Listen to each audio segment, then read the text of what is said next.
Hello, my beautiful witches. Blessed be. This is WhiteRaven over here. Today is Monday, so happy Magic Monday to all of you guys. Hi, witches. How was your week?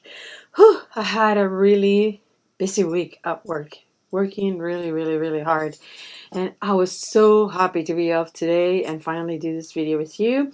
I want to tell you that today is a holiday. It's Memorial Day.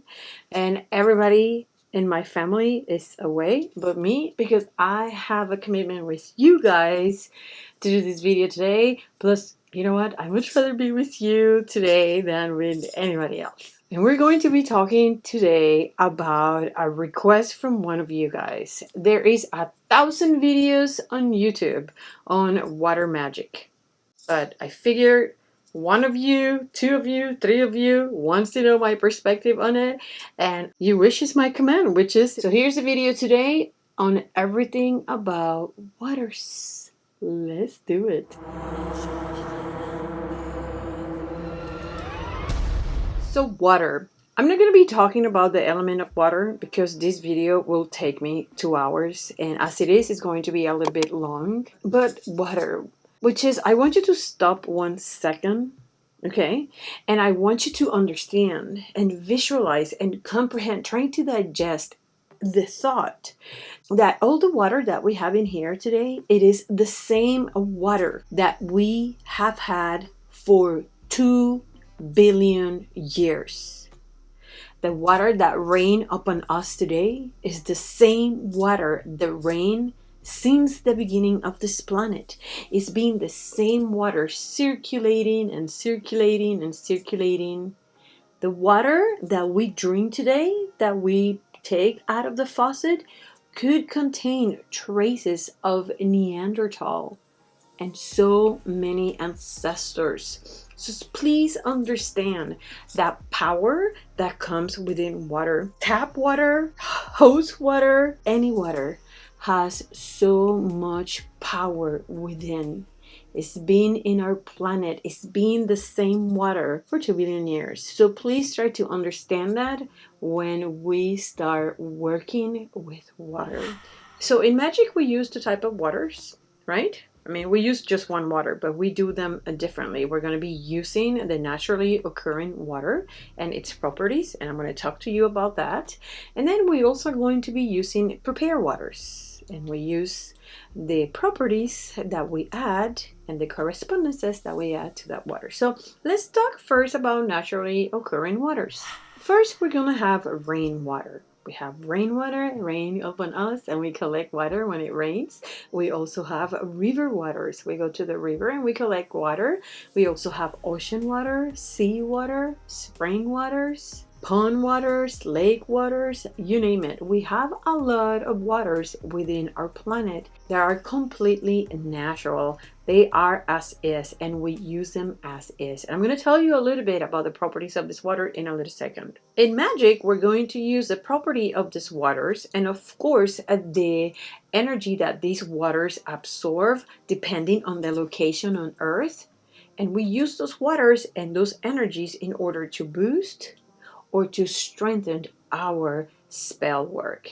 Now, before I continue with this video, there's something very important that I must tell you. When we take, we have to give. So if you go to the ocean, you go to the river, you go to a spring, you go anywhere and you collect water, please make sure that you leave a little offering. A good example of offerings are going to be coins, are going to be flowers, are going to be crystals. Whatever you feel is good for you to give. Just make sure that you are not polluting these waters when you give these offerings. First, let's talk about celestial water. The first water that we need to talk about is going to be moon water. We all know how to collect moon water, and of course, depending on the phase of the moon, the water that you infuse with the moon rays are going to have different properties. For example, the dark of the moon is going to be for banishing, for curses, divination. Then the waxing of the moon. The waxing of the moon water is going to be good for attraction, wealth, success. The first quarter is going to be for creativity and motivation. The full moon is for power, for healing, for clarity, cleansing. The last quarter is going to be for breaking bad habits, for banishing things, for ending things, so on and so forth. If you like to work with the moon, I'm pretty sure you're very familiar with the different phases of the moon. The same way you use the phases of the moon to do your spells, you're also going to use the phases of the moon to charge your water. Then we're going to have eclipse water. Now take a second to understand and to analyze what eclipse water is. You're going to have the power of the moon and the sun together at the same time.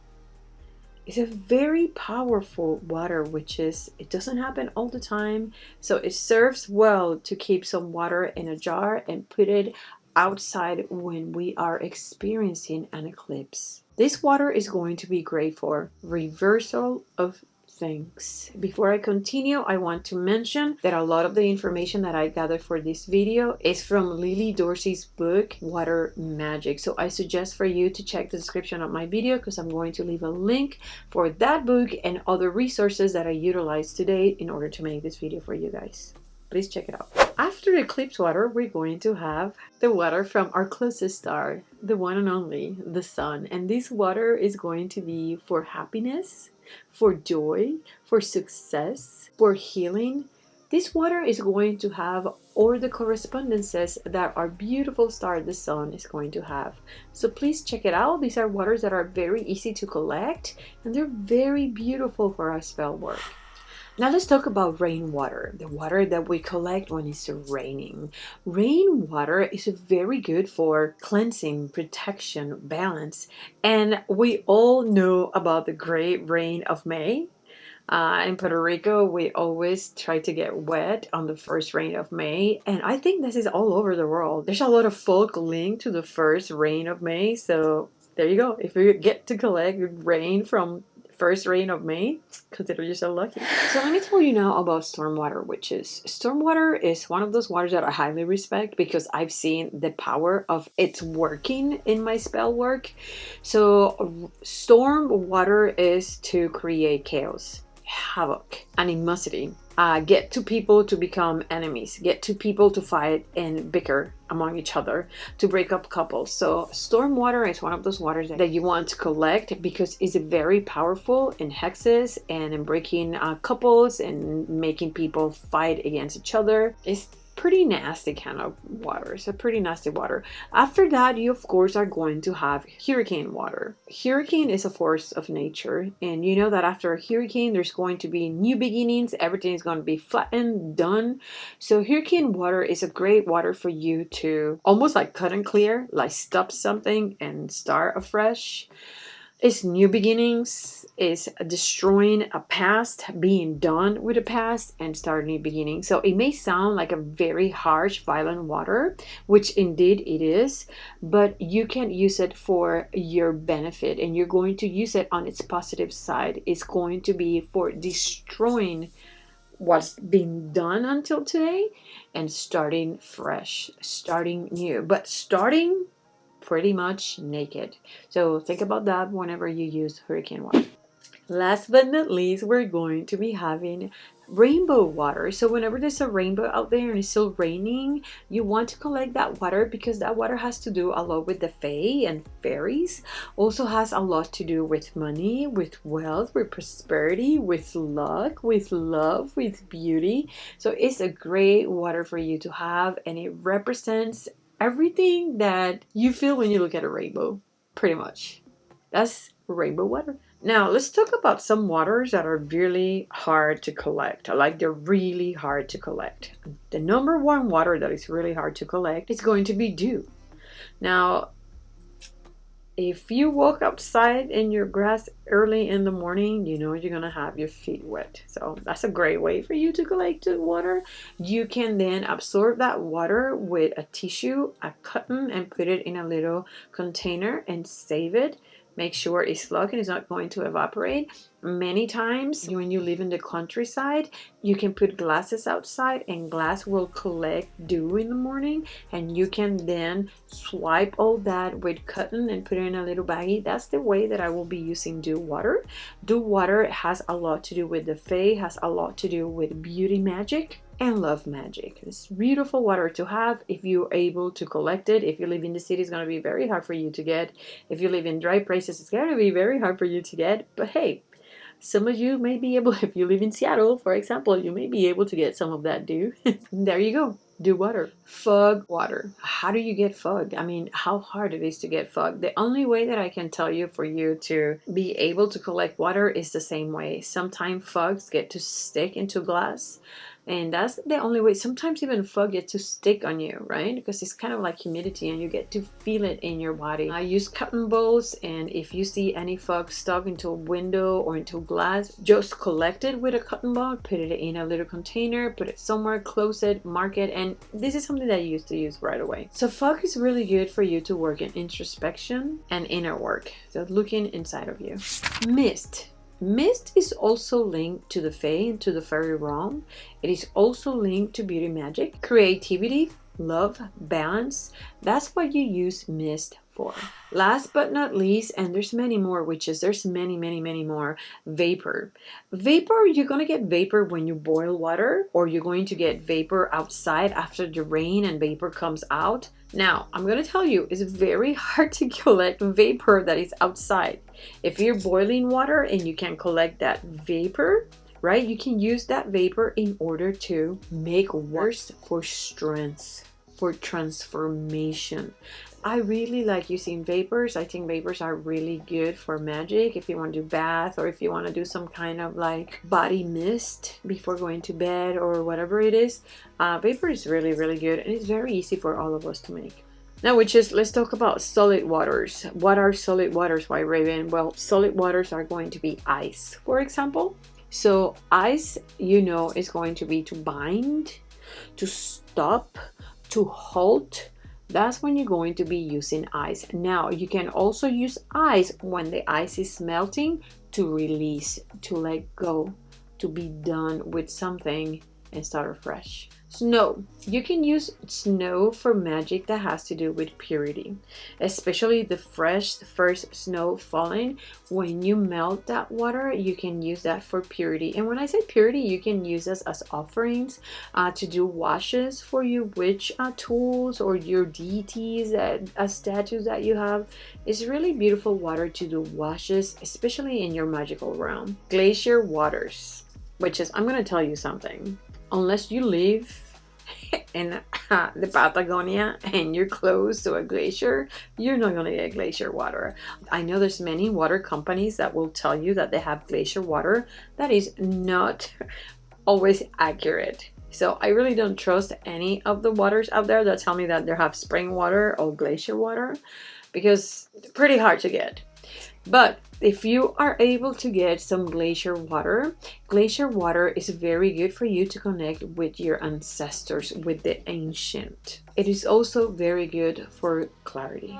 So now let's talk about, the bodies of water. The first body of water and the biggest body of water that we have in this planet is going to be the ocean and the seas. And that water is going to be really good for many things. If you are close to the Dead Sea, you know that that water is going to have a specific energy.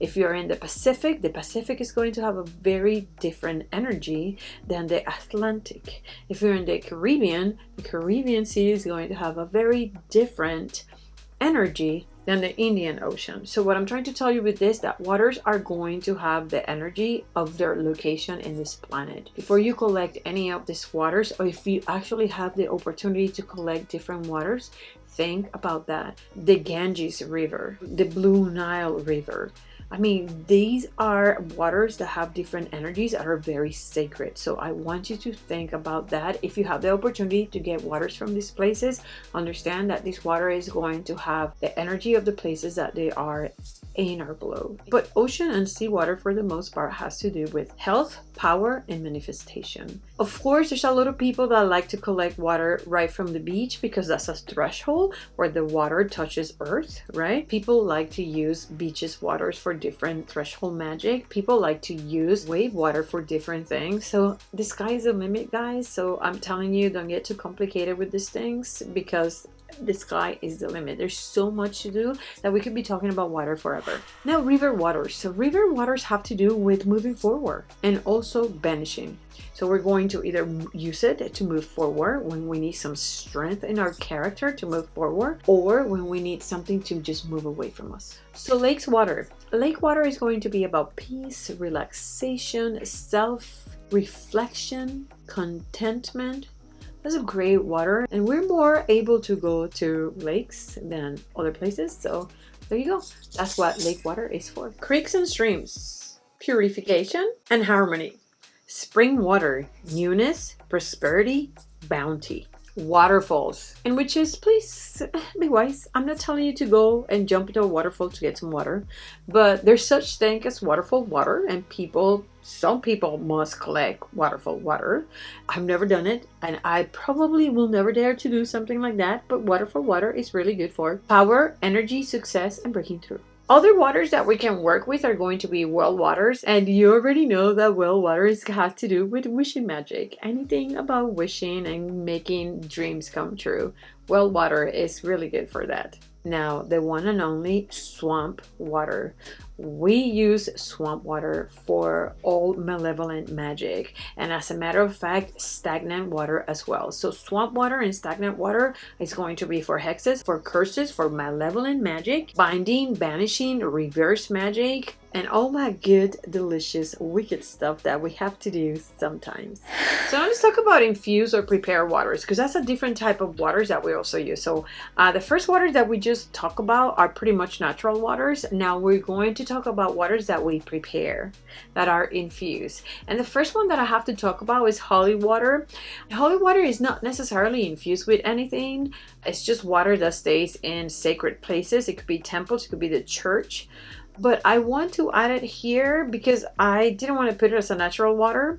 So holy water is great water for you to consecrate, for healing, for sanctified places, tools, things, to anoint people, to put in your head, to make waters for health. So it's a very beautiful water, and it doesn't necessarily have to be from the Catholic Church. You can get holy waters from different places. There's some substitutions for holy waters that you can make at home, and I'll talk about that later on. You're also going to have very popular flower waters. So when we talk about flower waters, we're talking about rose water, orange blossom waters, and you know that we use that magic depending on, for example, the flower and the properties of the flowers. We're going to be using that water for different intentions. So flower waters are very popular as well. Now, Judy Kailes in her book of 5,000 Spell has great recipes for waters. And one of the ones that I really like is ghost water. And ghost water is going to be for hexing. So I suggest that if you want to know a little bit more about this water, go into the description of the video, because I'm going to put the link for this book that I already told you 1,000 times. This is a book that you must have in your library. There is also glory water for good fortune, and there is also indigo water. I really like indigo water because indigo water is a water that is going to protect you from evil spirits like succubus, incubus, evil energy, especially when you're sleeping. So indigo water is really good to have around. So now indigo water is not the same as using bluing or the Ricketts little squares.